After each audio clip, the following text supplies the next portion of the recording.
A very good evening to all of you. So today we are here to continue with the Organon. Last time we have completed till aphorism 127, 127. So today we will continue from 128. We will try to go up till 136. So these are all aphorisms going on the provings, but there are many other things which we can think about or learn in a retrospective way, which we will talk about today. That in these provings, although many times it appears that okay, the provings are done, most of the provings are done, so why we should go into the provings? Like we can study it from the old studies or from the materia medica, but for us in today's world, what is the worth, or what is the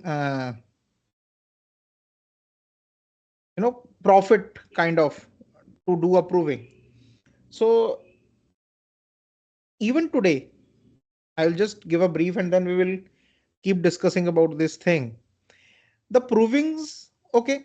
One, like when we started with the proving, I told about this thing that, okay, if one wishes to enter into this subject, it is a brilliant subject to prove a medicine, because first we get a first hand knowledge of how the whole disease process runs. It is a first hand knowledge. Like, for example, I have an experience with a patient. So that experience is basically imbibed in me. When I go and write it down in words, when I go and write it down on a piece of paper, the whole experience cannot be shared in words. The things I saw at that time, the things I heard about at that time, the sensations, the way the patient expressed it, I may give it a word. For example, if I will give a word anguish, but the word anguish cannot describe the experience which one has seen behind it. So the provings, they give us the first hand knowledge about it. Okay, if we are not able to do it, maybe because of the time, maybe because of the schedule, or because we don't, many times we don't have that kind of courage, to do the proving on oneself, to see how it is happening. But still it can be seen in the patients. When you give a medicine, the aphorisms will come. Even Dr. Kent describes it, that when you give a wrong medicine, for example, many times happens in the practice that you have given a wrong medicine and it produces a set of symptoms. Apart from the symptoms which were already there, the medicine has produced a new number of symptoms. So from there also we can learn about the action of the medicine, that this medicine has the power to produce these symptoms. But we can only differentiate if we have the knowledge of how provings happen, how the provings are done, what are the phenomena, what is the phenomena behind the medicine which acts on the human body. Secondly, when we go through the provings, when we do the provings, we get a feeling of what are the characteristic symptoms, what are the important symptoms. When you do approving, or when you are going through approving on yourself, there are symptoms which are coming with great intensity with some medicine. For example, if one is doing approving of pulsatilla and after taking the pulsatilla, few doses of pulsatilla, he feels that he feels suffocated in closed rooms. He likes to go out in the open air. He feels better there. The anxiety reduces. In a closed room, the fear increases, the anxiety increases. He's not able to breathe properly. So that intensity of that symptom, it can be experienced. So that will never fade away from the memory. The experiences, they never fade away from the memory. The memory is basically composed of all the experiences, good, bad experiences. That is what we call as memory. So those experiences, they never fade away. Okay. So now coming to the another part, when we are going through these aphorisms of Organon, there are many things which we can learn retrospectively from these aphorisms. Okay. Like there are some things that we should take care of this, we should take care of this during the proving. Even when we are going through the case taking, or we have given a medicine and the patient is going through the cure process, similarly many things we have to take care of, what we have to see in the patient, what changes, because proving is all about seeing the changes.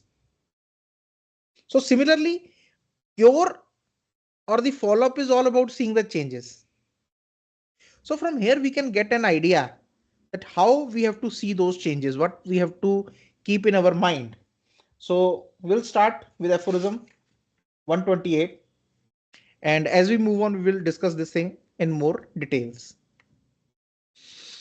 Okay, so aphorism 128.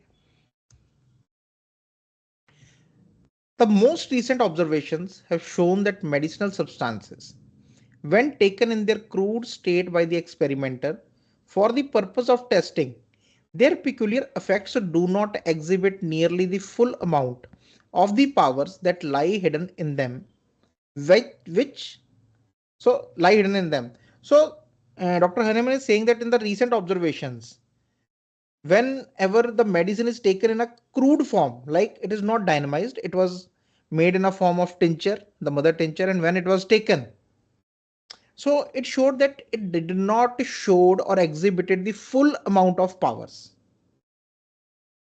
The full amount of power, all the symptoms, the effects which it can bring in the body, they were not all shown when the medicine was taken in a crude state, which they do when they are taken for the same object in the high dilutions, potentized by proper titurations and succussions.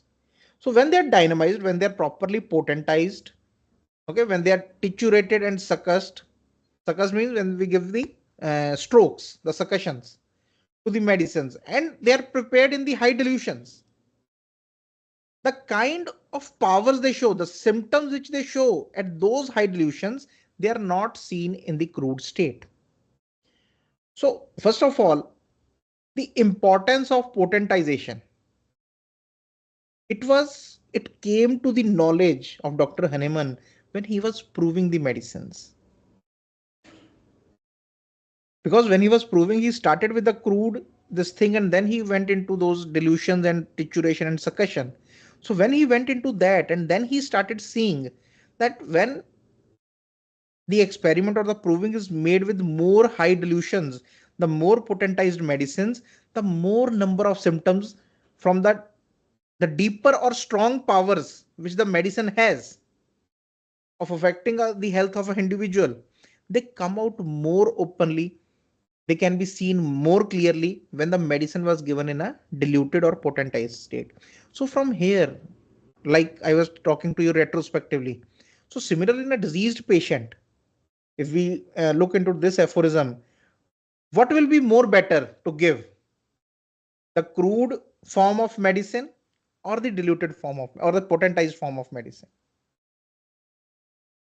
which can go more deeper into the tissues or in the functions of the body to cure those things, the crude medicine or the potentized one. So by which simple operations the powers which in their crude state lay hidden and as it were dormant are developed and roused into activity to an incredible extent. So in the crude form, there are some powers or the pathogenetic powers, the disease producing powers of the medicines which are lying hidden. For example, gold. Gold, if you keep it on the mouth, it is an inert metal. It does not affect your body in any way, or the effects are so minute that the body does not realize those effects. But when it is given in the potentized form, there is an array of symptoms, even up to the mental depression and suicidal thoughts, which the aurum can produce, the gold can produce. So that is the power of dynamization. That is the power of titration and succussion. That it so minutely brings out the powers of a medicinal substance which lay hidden inside somewhere, which need to be brought out. In this manner, we now find it best to investigate the medicinal powers, even of such substances as are deemed weak. And the plan we adopt is to give to the each experimenter on an empty stomach daily from 4 to 6 very small globules of the 30th potentized dilution of such a substance moistened with a little water, and let him continue this for several days. So even of the substances which are deemed weak, like I told you, aurum, gold does not have any uh, known medicinal power until and unless it is basically taken down to the minutest of the particle in the dynamized form. Until then, we cannot know that the aurum can produce any kind of, because it does not even produce any kind of poisoning. Arsenic, it produces poisoning in even a small. So we know about that thing, that there are some symptoms which are produced by the arsenic, but aurum does not do anything. So even of the weaker substances, we can investigate the medicinal power of those also when we basically potentize it to the 30th dilution and give to the experiment, the prover, whoever the prover is. We give them 4 to 6 very small globules of that medicine, empty stomach, and for several days, moistened with little water, and let him take for several days. So if the effects that result from such a dose are but slight, a few more globules may be taken daily. So if we are seeing that we are giving 4 to 6 globules, and the effect or the symptoms which are coming are very small or very light, then we can give more globules. Okay, we can give 10 globules daily until they become more distinct. So we'll keep giving for the globules till the symptoms start becoming more distinct, and once they start becoming distinct, we stop it.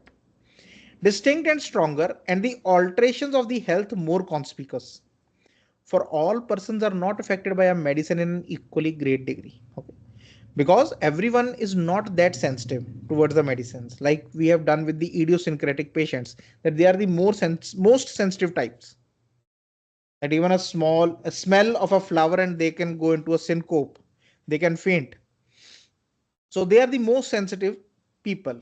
But when we are proving on the other people, we don't get idiosyncratic patients, but people always, we don't have them. So we have to prove on the people who are there in a healthy state, and some may show less sensitivity towards the medicines, some may show more sensitivity, but the medicines, they affect on all the people in greater or lesser degrees. So according to that, we have to modulate the dose. For all persons are not affected by a medicine in an equally great degree. On the contrary, there is a vast variety in this respect, so that sometimes an apparently weak individual may be scarcely at all affected by moderate doses. And it does not even depend upon the build of the body. That, if someone is strong and you may think that, okay, he might need a larger dose. No, that is what Dr. Hahnemann is trying to tell in this aphorism 129.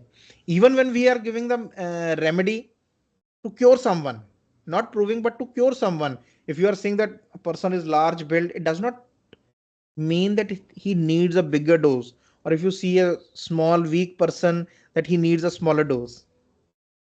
So from the build, it doesn't, you cannot judge or measure the internal sensitivity of the patient, the susceptibility of the patient. We cannot judge it. So that is what he is trying to tell, that sometimes it may appear that a person or individual is weak, like he's slim, he's not well built. So he might need a small dose or a moderate dose of medicine, but you will be surprised to see that he might need more than moderate or more than mild doses. Okay, like 10 or 12 globules that he might require for few days, and then the symptoms start coming up. Known to be of a powerful character, whilst he is strongly enough acted on by the others of a much weaker kind. Okay, so with different medicines also, some medicine which we know is a very powerful or strongly acting agent, So even with a weak body or with a slim body, you might be surprised to find that he might need some fewer larger doses, but with a weaker medicine, he might need some small doses. And on the other hand, there are very robust persons, the person who are robust, who are strong, who experience very considerable morbid symptoms from an apparently mild medicine. And there is a person who is very robust. So in him, you might need a very mild medicine. You will see a lot of symptoms and only slighter symptoms from stronger drugs. But when the medicines are stronger, you will see very few symptoms. So it is not fixed. He's trying to say that it is not fixed.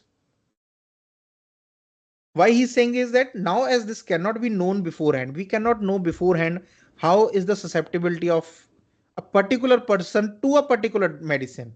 We don't know about it. There is no way to know it beforehand. So it is advisable to commence in every instance with a small dose of drug.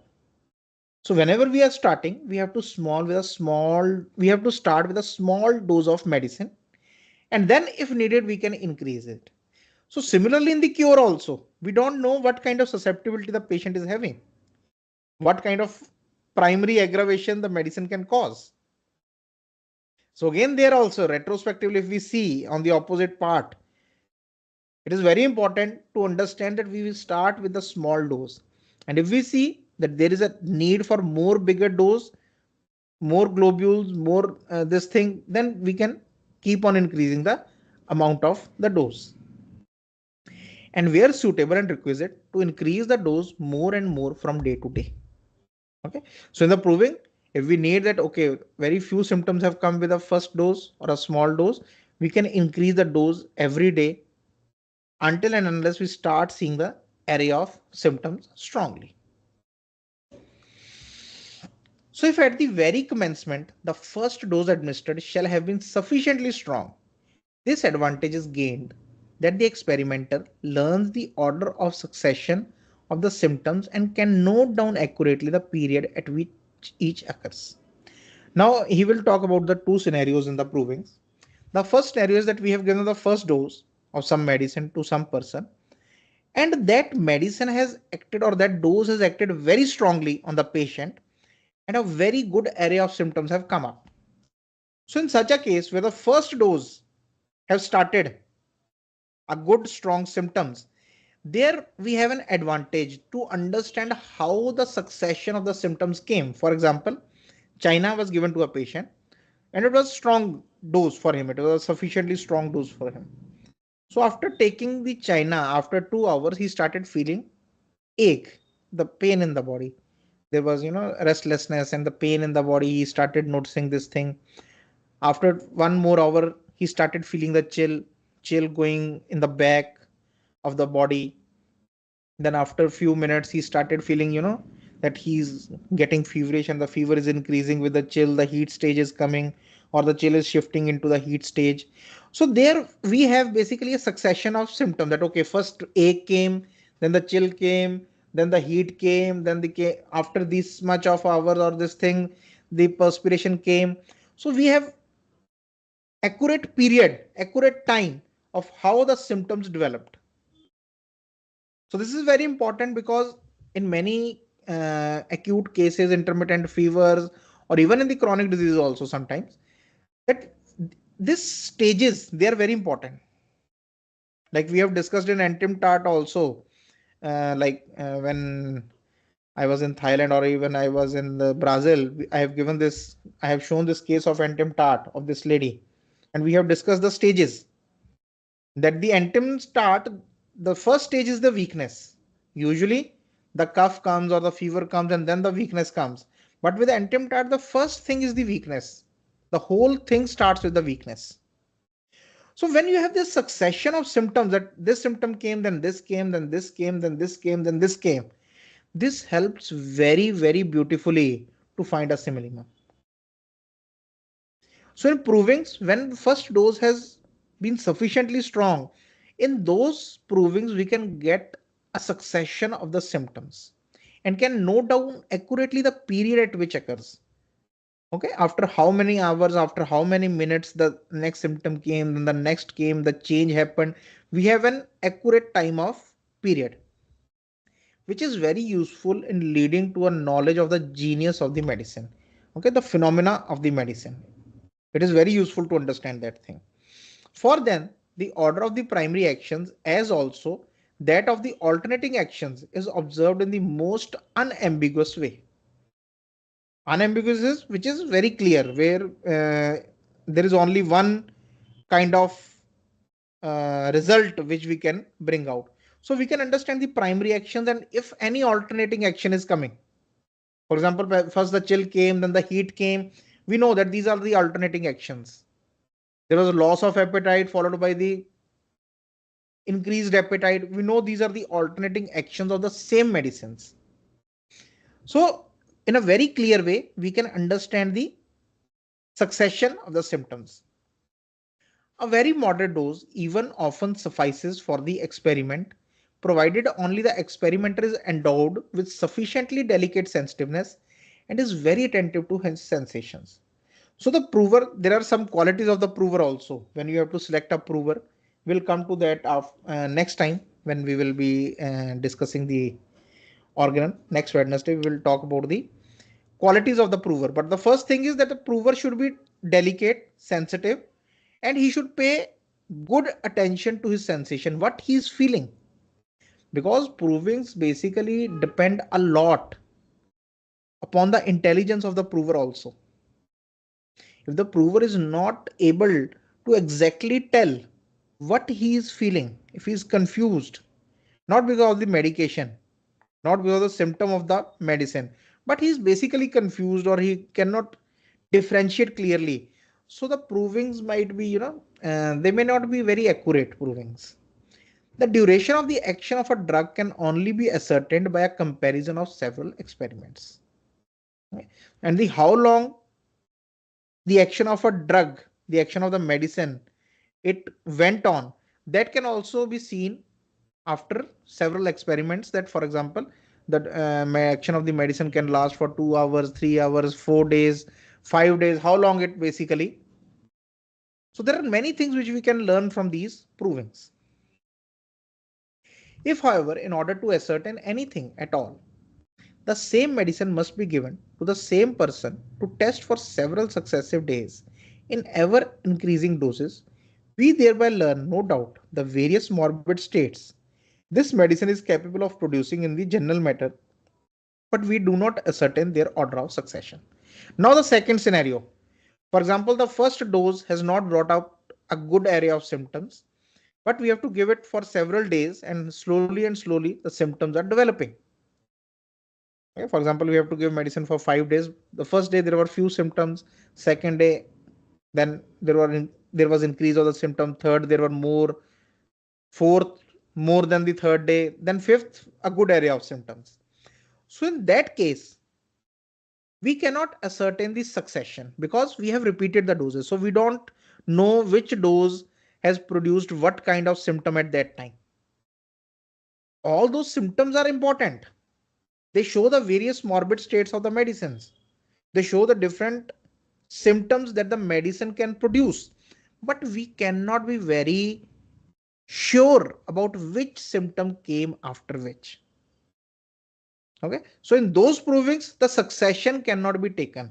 Around first day, the patient showed this symptom, the second this, no, because we have been giving doses repeatedly, and a new primary action was basically uh, produced on each every day. So we cannot say very surely which symptom came after that. Okay.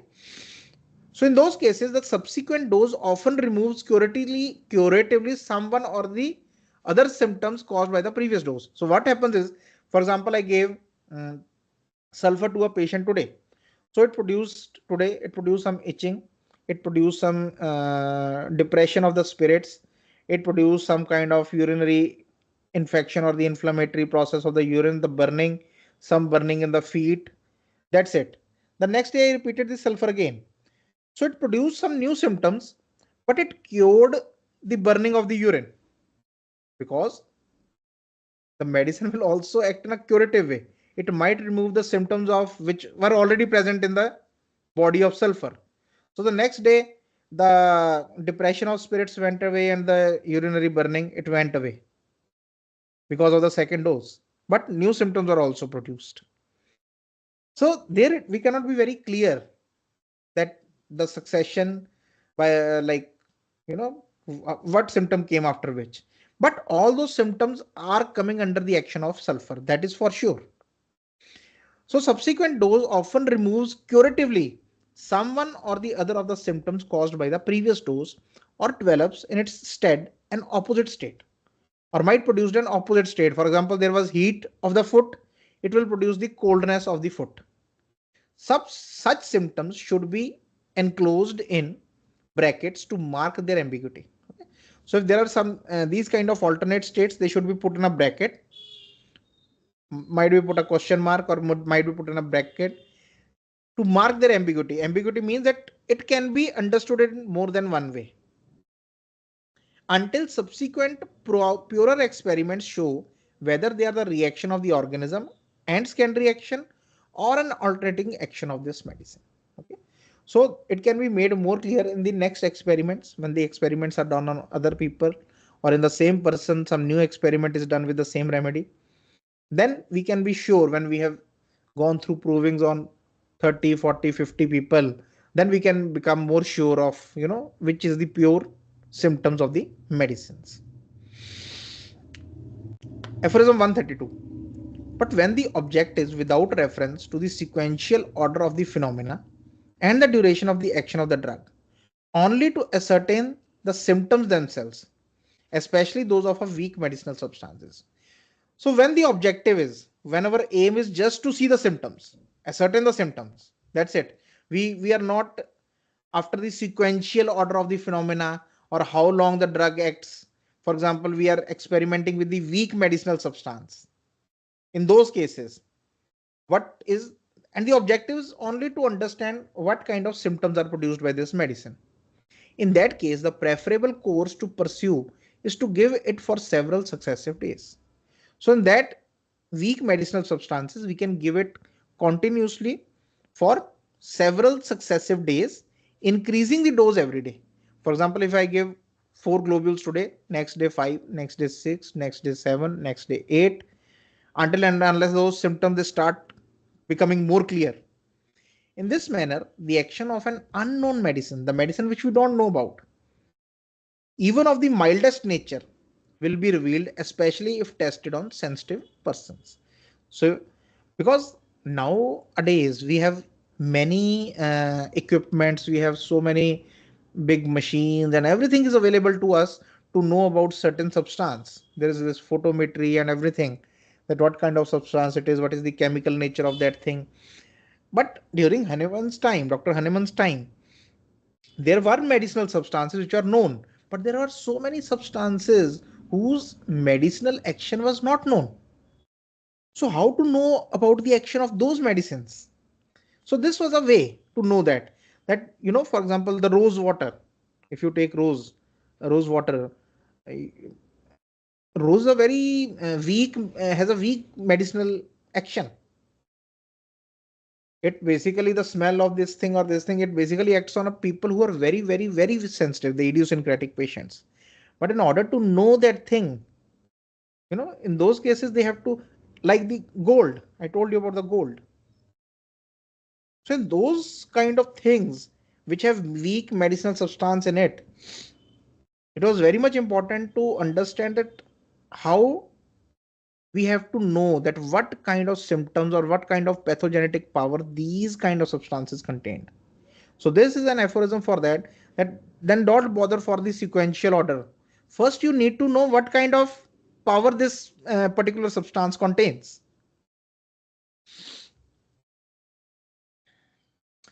Aphorism 133. On experiencing any particular sensation. So while the proving, when a person, the prover, he experiences any particular sensation, for example, some pain, some numbness, it is useful, indeed necessary. It is very necessary and all useful also, in order to determine the exact character of the symptom, to assume various positions while it lasts. So when the prover is basically feeling some sensation, it is very necessary to understand the characteristic of the symptom, that he gets into various positions till that symptom or that sensation is there. He has to try it with different positions. Why? To observe whether by moving the part affected, by walking in the room or the open air, by standing, sitting, or lying, the symptom is increased, diminished, or removed. So the prover has to get into various positions: sit, walk, stand, lie down, move the part in different ways to see in which position the pain or the symptom, no, I'm not saying pain, but the sensation, the symptom, it is increased, it is diminished, it decreases, or is completely removed. He has to note down those things. That, for example, there was this sensation of numbness, which was better by lying down, worse when I was sitting, okay, slightly better when I was standing. So he has to write it down. And whether it returns on again assuming the position in which it was observed.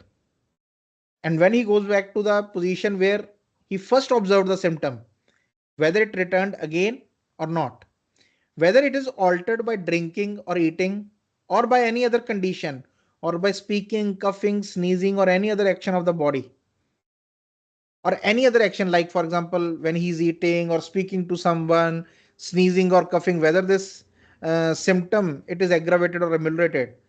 And at the same time to note at what time of the day or night it usually occurs in the most marked manner, what time it comes, whenever it comes, what is the time, whereby what is peculiar to and characteristic of each symptom will become apparent.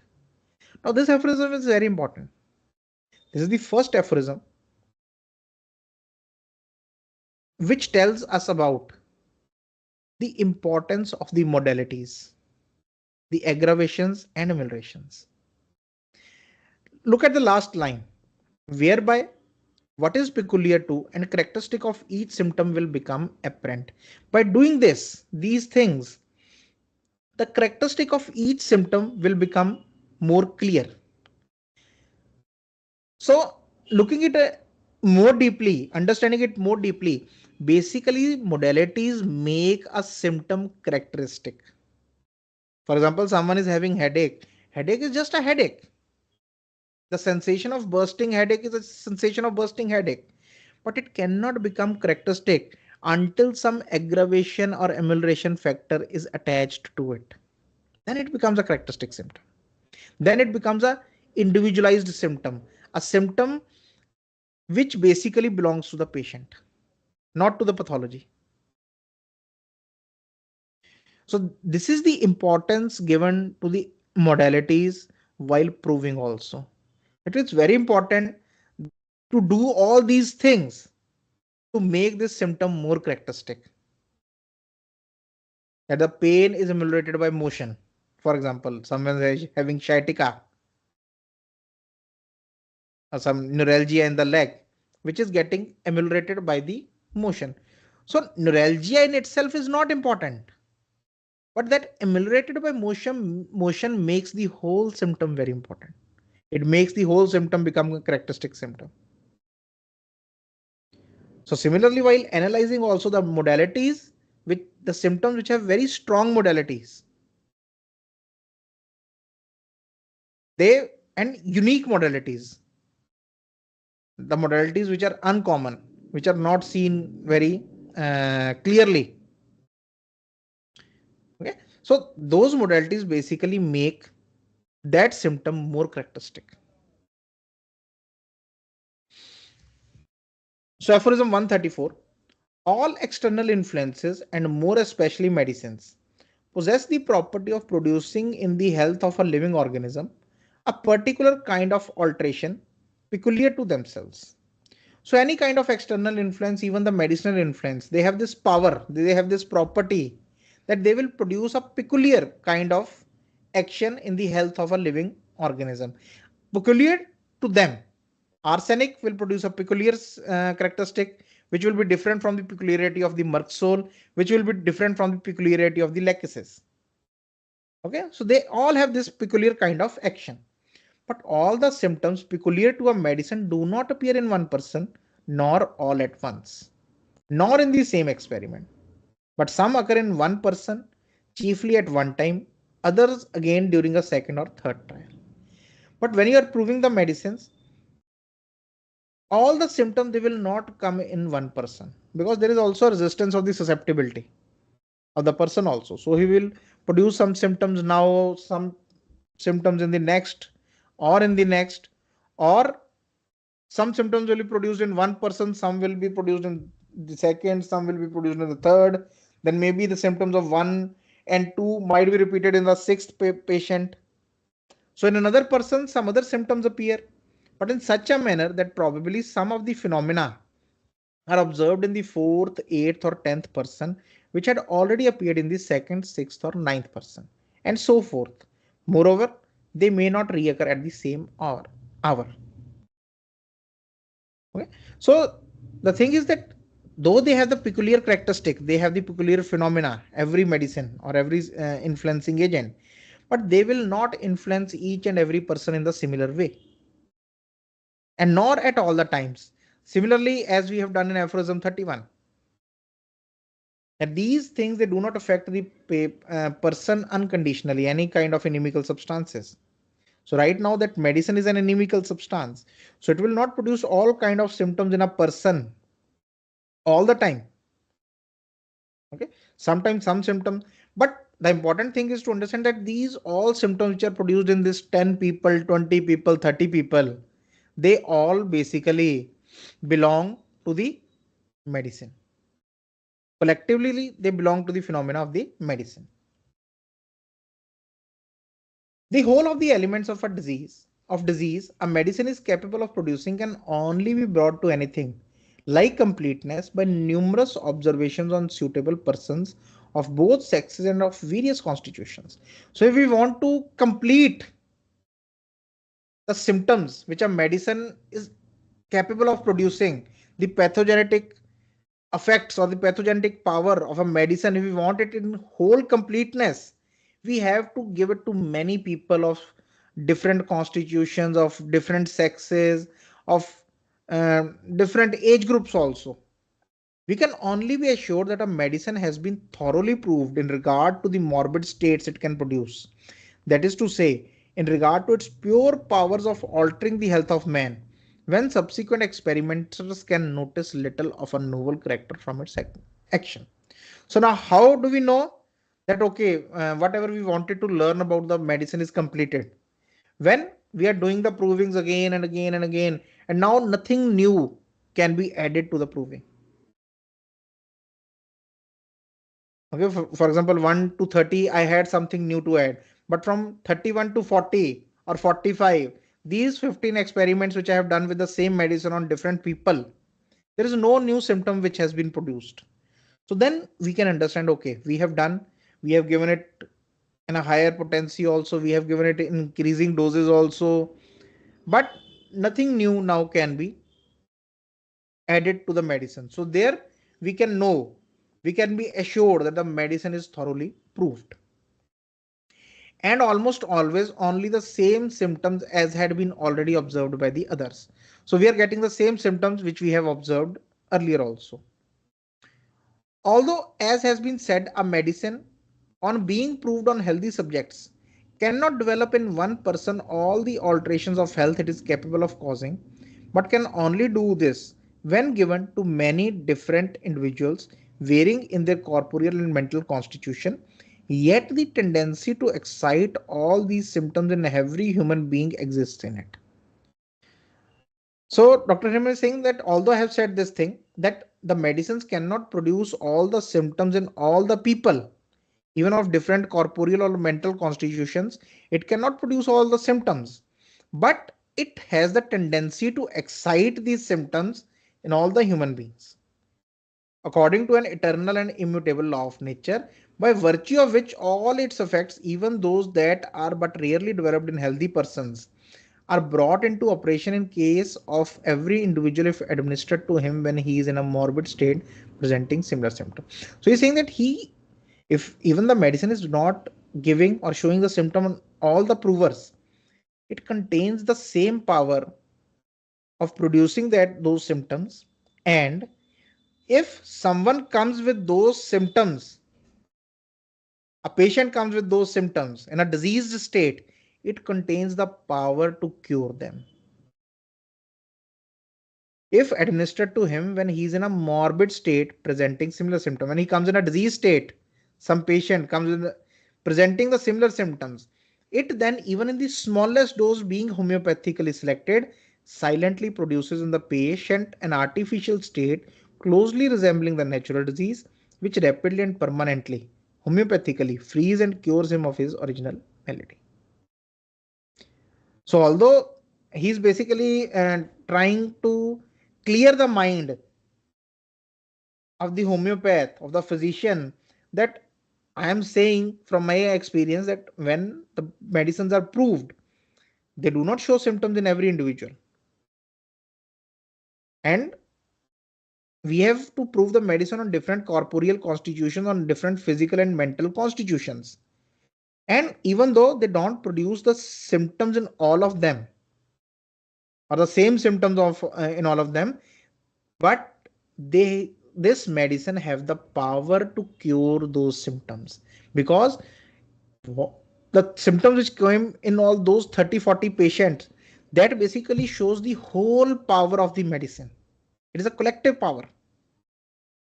And whenever a patient is basically presented with those similar symptoms, and if we give that remedy to that patient, he will be completely cured, homeopathically freed and cured from his disease. Okay?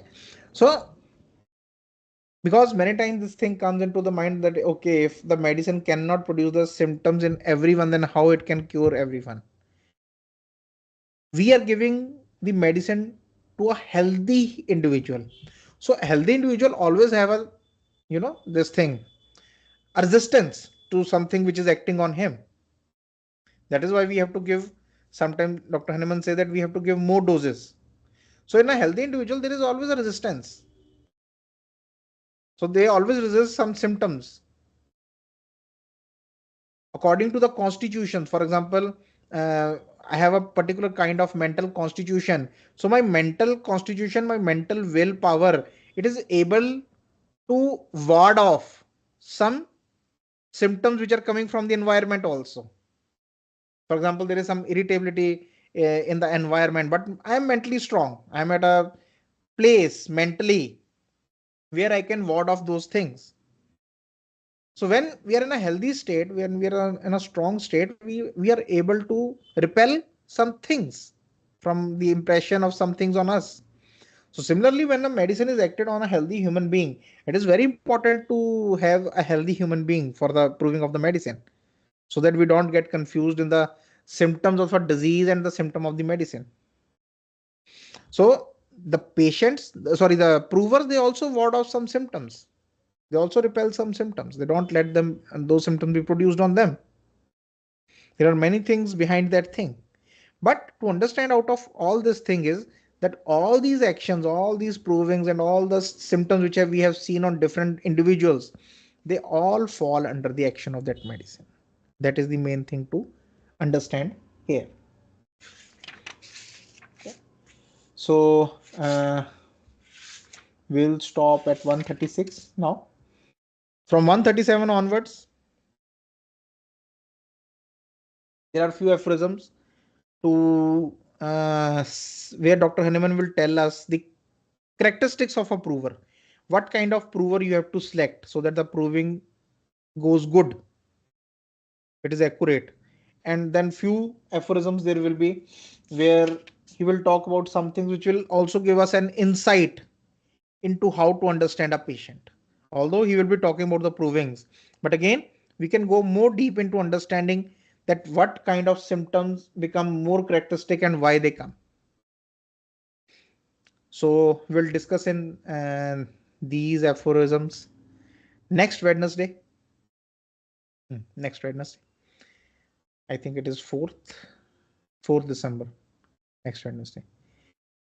So till then, if you have any questions, you go through them. If you have any questions, we can discuss those questions. Because it is very important that you go through these aphorisms. feel these aphorisms that, like I told you that there this modalities. If you read this aphorism again, you go back and read this aphorism again, that how the modalities make a symptom characteristic, it is very important. Dr. Boyinghausen has told about this thing. He worked on the modalities in a very great length. Even in his repertory, there is a different chapter of modalities, a completely different chapter on just modalities. So because these modalities, they basically make a symptom characteristic. So when we study about these things, when we go through these aphorisms, we come to know about the focus of Dr. Hahnemann. What were the things he focused on?